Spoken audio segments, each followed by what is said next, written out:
What's going on, everyone? It's your host with the most, the one and only, and man, did we have an action-packed WWDC. There's so much to talk about here, so many updates that users have been requesting for such a long time, and now we finally see them.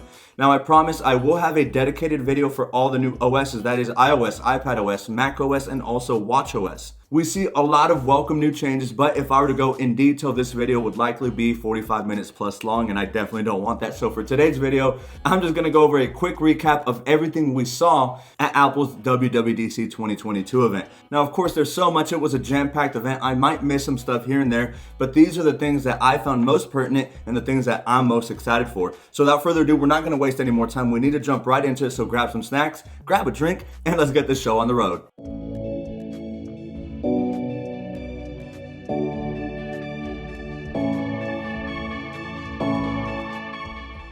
All right, ladies and gents, first things first, Tim Apple did come on stage to welcome us to WWDC 2022, and he started off with iOS. iOS is the operating system that the majority of Apple users interact with on a daily basis, and we saw a ton of welcome improvements. First up, we have a new lock screen redesign, and this is something that I did predict on my prior video before the WWDC event, and this is awesome. Essentially what it is think about the complications on your watch face and the way that you're able to edit watch faces. That's the exact same concept here. So it really reminded me of how I changed my widgets and changed my complications on my watch screen. Now just translate that onto an iPhone screen. You can change the color of the time, you can add widgets, you can even add complications like weather, battery percentage, and your activity rings. That way they're there at a quick glance, and I welcome this improvement. I've always said that Apple users' lock screens almost always looked identical. Obviously everyone's wallpaper and pictures may have been different, but the whole layout was practically the same, and it was really starting to get stale, so this is a really welcome addition. Now, the craziest update to iOS is in the iMessage department, and now you're able to unsend messages,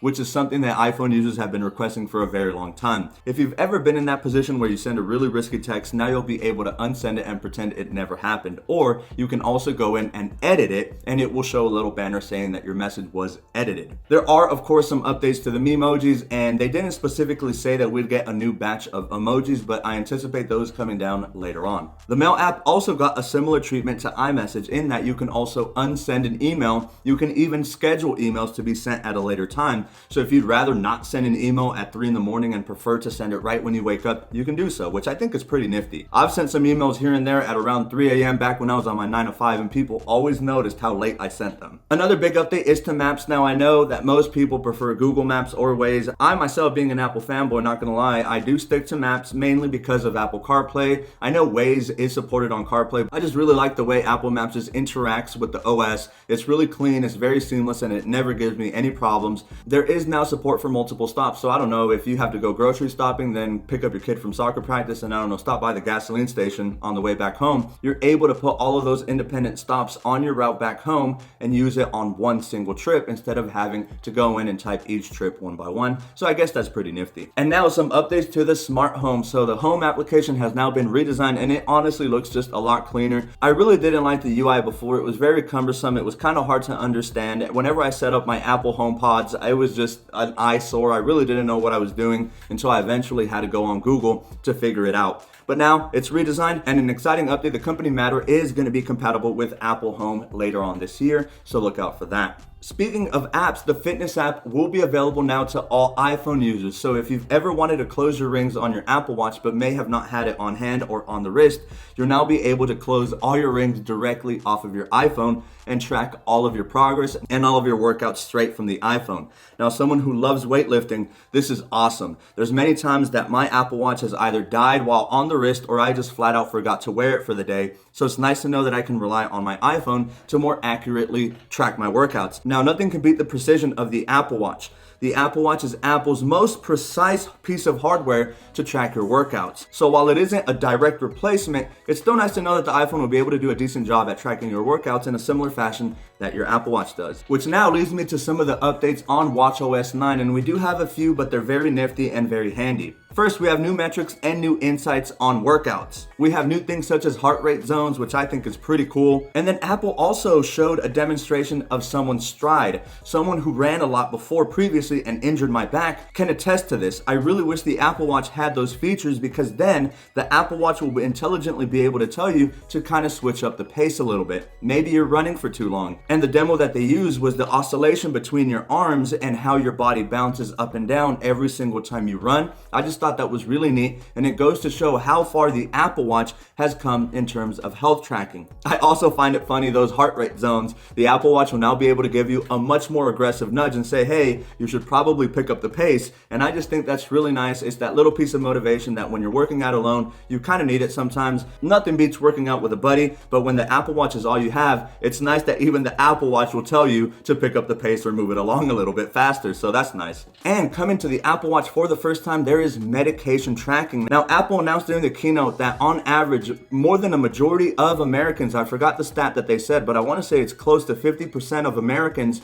take medication on the daily. I myself don't take medication on a daily basis, but I have friends and family that do. So it's really cool to have a dedicated app on your Apple Watch that's able to tell you and remind you at what times you should be taking that medication just with the snap of your iPhone camera. It'll be able to tell you the dosage and also any drug interactions it may have. So of course, as some of you may know, certain medication and alcohol clearly don't mix. And so with the medication app straight off of the Apple Watch, I feel like this is going to be a huge stress reliever for a ton of people who take medication on the daily, and I think this is a right step forward for the Apple Watch. I'm telling you, a lot of these improvements are going to help a lot of people on their day-to-day. And of course, we have the obligatory updated watch faces for watchOS 9. Some of them are pretty cool, I'm not going to lie. One of my favorites from this batch is the Metropolitan watch face. It really has an Hermes-y kind of look to it. I really like it. I really dig it. But the lunar one is also really cool. So the lunar one follows some cultural calendars. That way, if you follow a specific religion that dictates its holidays based off of a lunar calendar, then this would be quite useful for you. Not only that, you don't have to practice the religion or be part of the culture to appreciate this watch face. There's also a Playtime watch face, which I think is quite cute. Whenever the watch isn't engaged and is in sleep mode, the little numbers on there also take a nap. It's very cute. There's also an Astronomy Watch face, which is really cool. It tells you real-time the cloud formations over a certain geographical area, as well as the sunlight or moonlight phase. Sadly, there were no bands in this batch. Who knows if we're gonna get them this year. Apple did skip the winter release last time,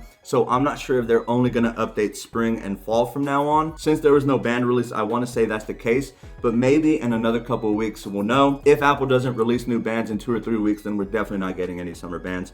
I'm sorry, bandaholics, trust me, I was very unhappy with that. However, my bank account and wallet were very happy to see that no bands were released. All right, so now we have to go into the most exciting. The hardware that was released was incredible. So now we have the brand new Apple Silicon M2 chip, which is the successor to the M1 chip, and this is some exciting stuff. But which MacBooks got the new M2 chip? Well, of course, we have the new redesigned MacBook Air 13.6 inch, and for some reason, the same old boring 13-inch MacBook Pro with the Touch Bar also got the M2 chip. So let's first start with the M2 chip and see what's going on with that. All right, so the M2 chip. There's nothing revolutionary going on here, given that the fact that the M1 chip was already more than capable. I truly am a firm believer that the M1 chip is overkill for 90% of people. But it's nice to know that the M2 chip now adds more added power for those that do need it. So the M2 is going to feature an 8-core CPU and a 10-core GPU. That's 2 more cores than the previous iteration. Now, Apple claims that the CPU performance is going to be 18% faster than the previous iteration,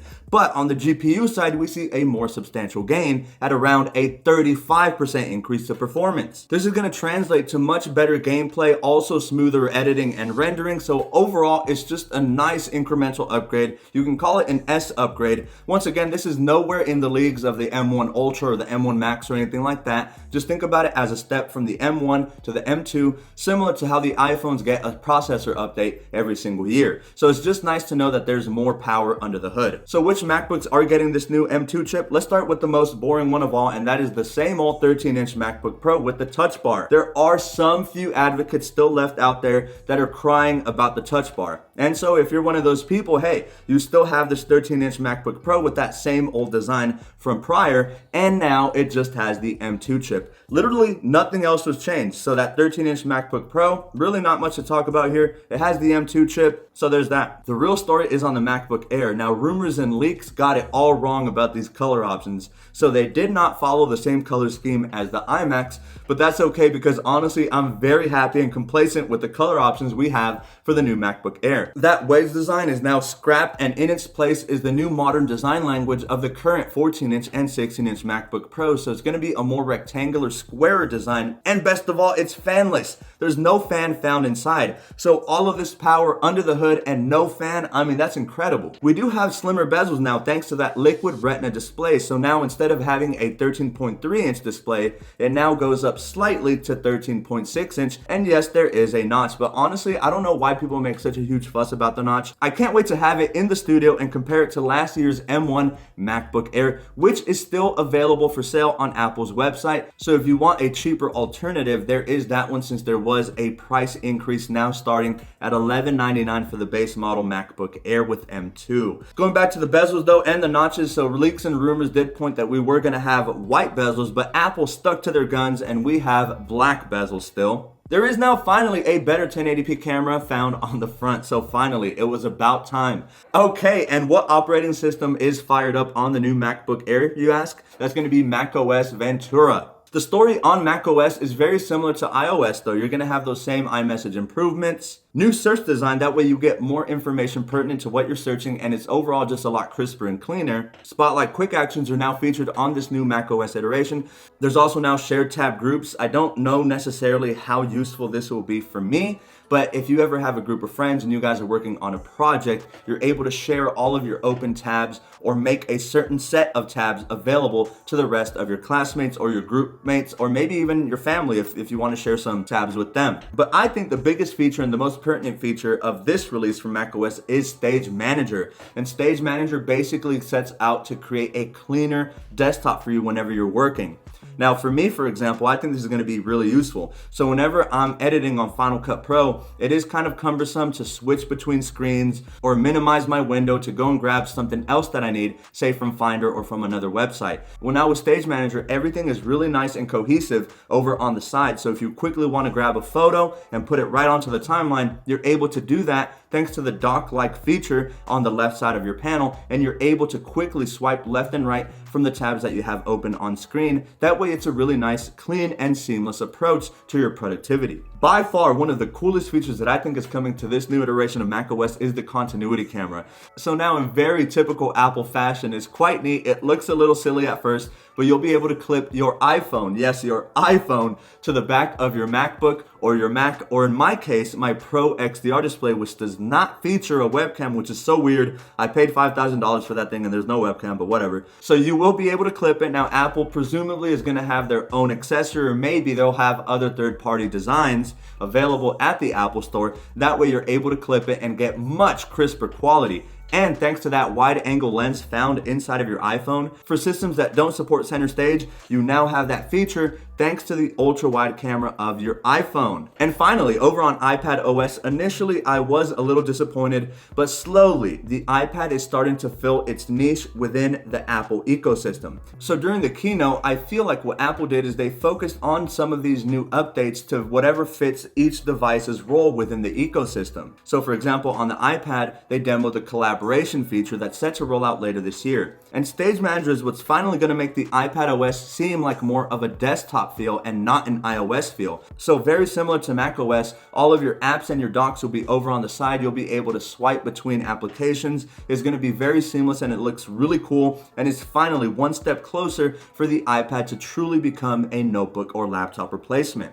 You are also going to have true external display support for the iPad. So finally, I'll be able to hook up my iPad Pro 12.9 inch directly to my Pro XDR display, and I'll be able to swipe between apps very seamlessly as if my iPad were an identical iPad Pro display XDR, of course, except without the hardware and the 6K resolution. Finally, this is going to be great for photographers as well, as now you'll be able to use your iPad monitor as a reference monitor thanks to the new reference mode. That way you get those true colors in whatever capacity that you're working on. And you'll seamlessly be able to swap between the apps from one display to the other. All the previous features from iOS and macOS that are featured are present, including all the iMessage features, all the mail features. I don't want to sound like a broken record. All of this stuff is really identical to what we see on iOS. It's just now the iPad OS, given with its bigger display, is now becoming more and more useful, especially if you have the Apple Pencil as well as the Magic Keyboard that are sold separately. And last but not least, before you guys go, we have finally a weather app on the iPads. It feels like something so basic that should have been on the iPads from the start, but we finally see a weather app, and it's very interactive, just like it is on the iPhones. I try to make this as quickly as I can. I am going to have future videos dedicated to quick tips and everything that is new, dissecting all of these new features in greater detail. Once again, guys, this has been the one and only. I hope you enjoyed it, and I can't wait to catch you all in my next video.